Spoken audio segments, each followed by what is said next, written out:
Indépendance totale. 7h, 10h sur Radio Courtoisie, ligne droite, Corentin Périni.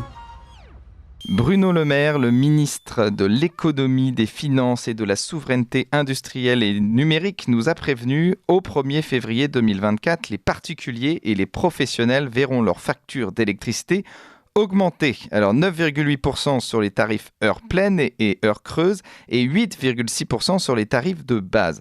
En cause, donc c'est le retour de la TICFE, une taxe qui avait été gelée avec la mise en place du bouclier tarifaire sur l'énergie qui devrait prendre fin progressivement. Mais Bruno Le Maire ne l'explique pas de cette manière. C'était à l'Assemblée nationale face à la députée Laure Lavalette, c'était le 16 janvier dernier. Il vantait le bouclier tarifaire et expliquait à la députée que si le prix allait augmenter, c'était avant tout la faute de Poutine et de la guerre en Ukraine. Je vous propose de l'écouter. Prenez la question de l'électricité et du gaz, qui est la principale raison de l'inflation dans notre pays depuis 2 ans. Cette majorité a mis en place un bouclier sur l'électricité et le gaz qui a mieux protégé la population française que toutes les autres populations européennes. Quand l'électricité a flambé et que la facture d'électricité des Français aurait dû doubler, passant en moyenne de 1 000 à 2 000 euros, nous avons pris en charge la moitié de cette facture, 1 000 euros. Vous, Madame Lavalette et votre groupe, vous proposiez la baisse de la TVA à 5%, ce qui aurait représenté 300 euros d'économie. Nous avons fait 3 fois mieux que vous sur le pouvoir d'achat. Et je me permettrai de vous rappeler, Madame Lavalette, que nous n'aurions pas eu de problème de pouvoir d'achat, que nous n'aurions pas eu de problème de flambée des prix de l'électricité et du gaz si votre ami, M. Vladimir Poutine, n'avait pas attaqué l'Ukraine. Voilà, c'est à la faute de l'ami Vladimir Poutine d'après Bruno Le Maire. Alors pourquoi le prix de l'électricité flambe réellement alors que nous produisons l'énergie la moins chère d'Europe ? Pourquoi le prix de notre électricité est lié à celle du gaz ? Et est-ce la faute du méchant Poutine ou alors du marché européen de l'électricité ? Pour en parler ce matin, nous sommes avec Fabien Bouglet. Bonjour Fabien Bouglet. Bonjour. Alors, je rappelle que vous êtes expert en politique énergétique, auteur de ces livres Éoliennes, la face noire de la transition écologique aux éditions du Rocher, Nucléaire, les vérités cachées, puis dernièrement Guerre de l'énergie au cœur du nouveau conflit mondial. Tous vos livres sont aux éditions du Rocher, vous êtes fidèle à votre éditeur. Alors, justement, on le sait, le prix de l'électricité va flamber alors que nous produisons l'énergie la moins chère d'Europe. Pourquoi, Fabien Bouglet ? Alors, loin d'être la cause de Vladimir Poutine, il a bon dos, Vladimir Poutine. Je rappellerai tout de même que Bruno Le Maire, au moment de l'invasion du Donbass par Vladimir Poutine, avait déclaré une guerre économique totale à la Russie, et on ne peut pas dire que le résultat soit à la hauteur. Enfin bon, ne faisons pas de politique politicienne de base pour traiter une question fondamentale. En réalité, le prix de l'électricité est multifactoriel. Alors, ça veut dire quoi ? Ça veut dire que, il y a plusieurs raisons pour lesquelles le prix de l'électricité peut monter.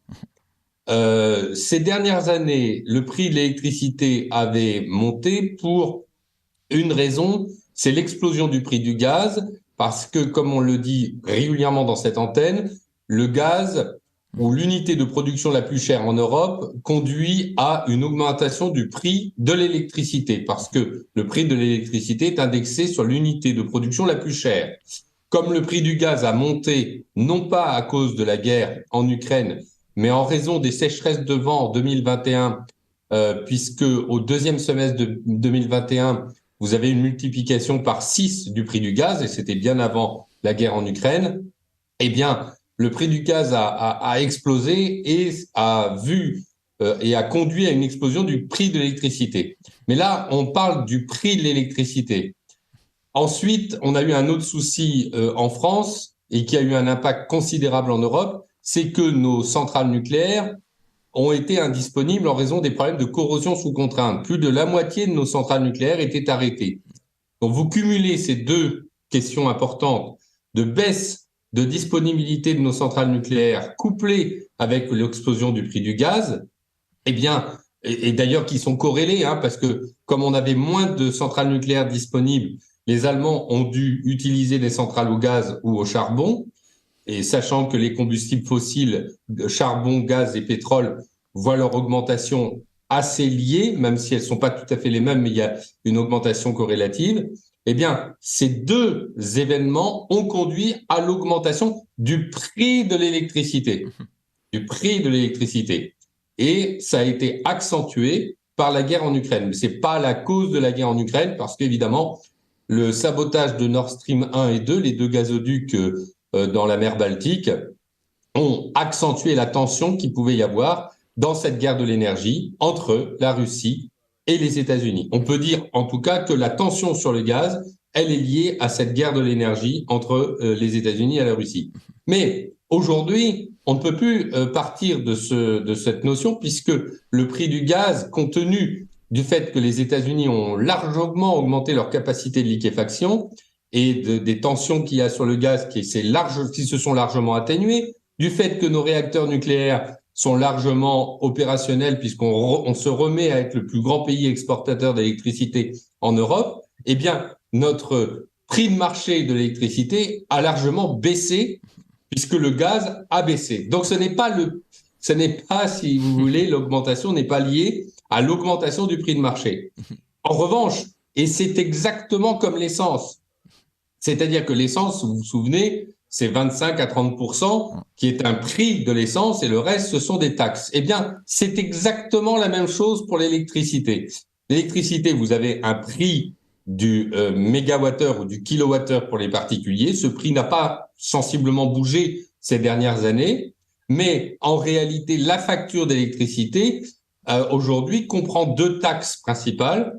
Le TURP, c'est le tarif de raccordement. Ce sont les taxes destinées à payer les nouveaux raccordements. Donc les raccordements, on va pas se leurrer, c'est la distribution, c'est les compteurs Linky, c'est derrière la distribution aux particuliers et c'est les lignes à haute tension. Ce sont les autoroutes et les routes de l'électricité. Et ça, c'est le TURP.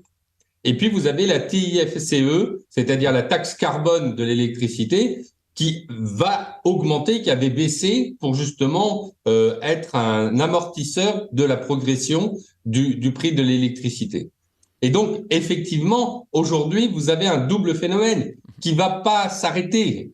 Ouais. C'est que, comme Emmanuel Macron et le nouveau ministre de l'énergie, Bruno Le Maire, veulent continuer le en même temps énergétique nucléaire et énergie intermittente, éolienne et panneaux solaires, eh bien, Monsieur Piechazzik, le patron de RTE, a expliqué dans la presse financière qu'il allait falloir investir 100 milliards d'euros dans ce réseau. Et ça va avoir un impact sur le TURP, sur la taxe de raccordement. Enedis a annoncé de la même manière devoir investir 100 milliards d'euros dans les années à venir. Donc c'est 200 milliards d'euros pour les réseaux et la distribution.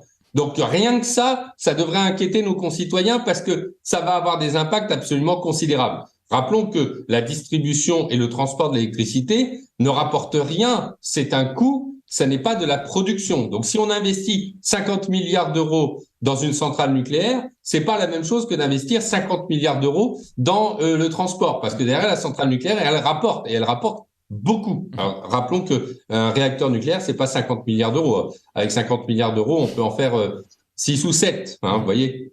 Donc, la facture d'électricité, vous voyez, c'est un peu complexe, mais n'est pas due à Vladimir Poutine, et encore moins aujourd'hui. C'est-à-dire que c'est là où je déplore ce qui se passe, parce que Bruno Le Maire, qu'est-ce qu'il fait ?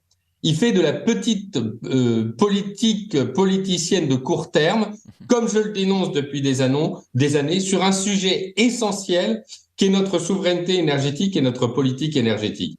Et c'est là où moi je le déplore, et je l'ai écrit dans mes livres. Tout ce qui se passe là, je l'ai écrit dans Nucléaire, les vérités cachées. Il y a un chapitre, baisse du nucléaire égale augmentation des factures et des coupures. Heureusement, il y a eu une pression forte sur EDF, donc ça, ils travaillent bien. Et maintenant, on a une augmentation des factures. Et cette facture, malheureusement, elle est inéluctable tant que l'on continuera en même temps électricité intermittente, éolienne et panneaux solaires et nucléaire. Parce que derrière, ces énergies intermittentes plombent sont le caillou dans la chaussure de notre système électrique. Et c'est pour ça qu'on vous invite, Fabien Bouglet, parce que vous arrivez à véritablement vulgariser ce sujet qui n'est pas facile, pas toujours facile à comprendre. Mais il y a aussi ce problème, donc on l'a dit, l'électricité est liée au prix du gaz, mais aussi parce qu'on fait partie du marché européen de l'électricité. Donc si on n'en faisait pas partie, finalement, l'électricité nous coûterait très peu cher, parce que, je le rappelle, on produit donc l'électricité la moins chère d'Europe. Alors, à ceci s'ajoute, et vous avez raison, Corentin, de le rajouter, deux autres variables. Le problème du marché européen de l'électricité, c'est que, en réalité, nous sommes basés sur le nucléaire, dont le mode de production est le moins cher, c'est-à-dire le coût de production du nucléaire est le moins cher.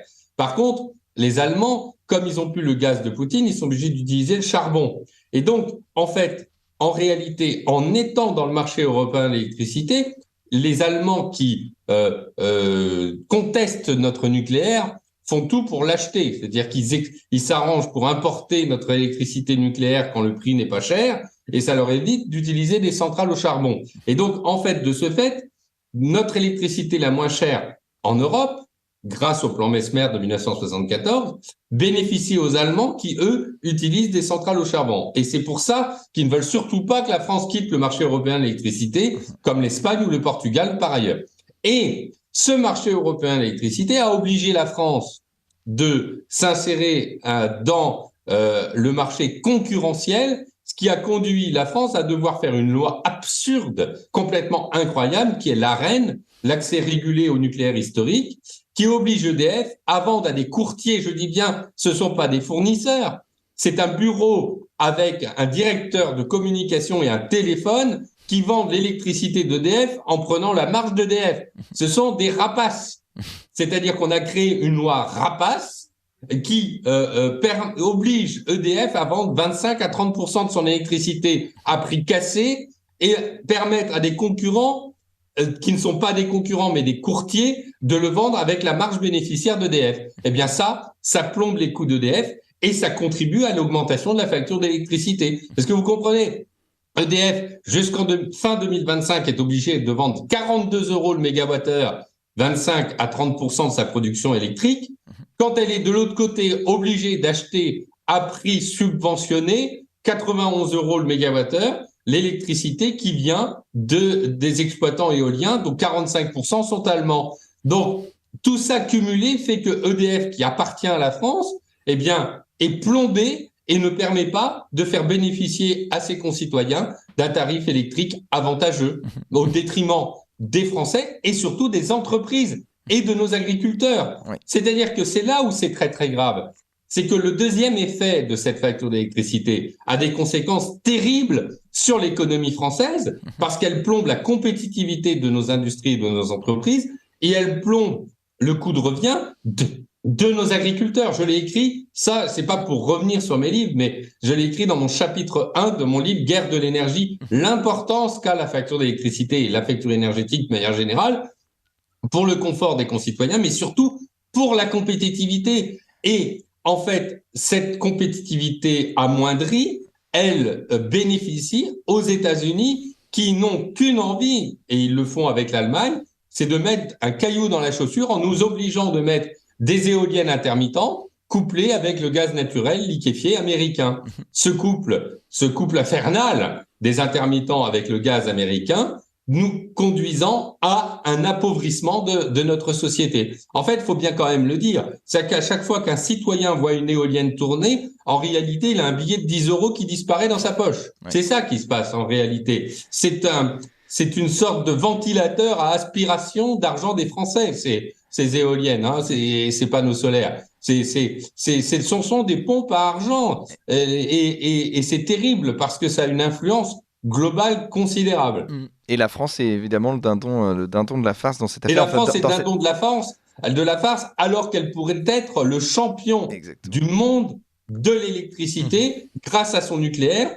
Et en 1973 et 1974, il faut le rappeler, nous avions mis en place le plan Messmer, donc qui est ce plan du Premier ministre de développement des réacteurs nucléaires, pour justement se sortir de notre dépendance aux énergies fossiles. Et ça a marché puisque 80% de notre électricité et aujourd'hui ne dépend plus du gaz, du pétrole ou du charbon. Et donc il faut revenir aux fondamentaux. Et ça marchait très bien pendant 30 ans jusqu'au moment où les écolos, les rouges et les écologistes ont imposé à EDF à acheter l'électricité subventionnée, où l'idéologie l'emporte sur la raison. Exactement. Aujourd'hui, nous devons absolument revenir à la raison dans le domaine de la politique énergétique. Et malheureusement, Bruno Le Maire a montré l'autre jour, parce qu'il a fait une autre déclaration importante, il a dit, en sortant d'une centrale nucléaire, « Je crois aux énergies renouvelables ». Donc évidemment, si les énergies renouvelables, éoliennes et panneaux solaires sont une croyance, une religion,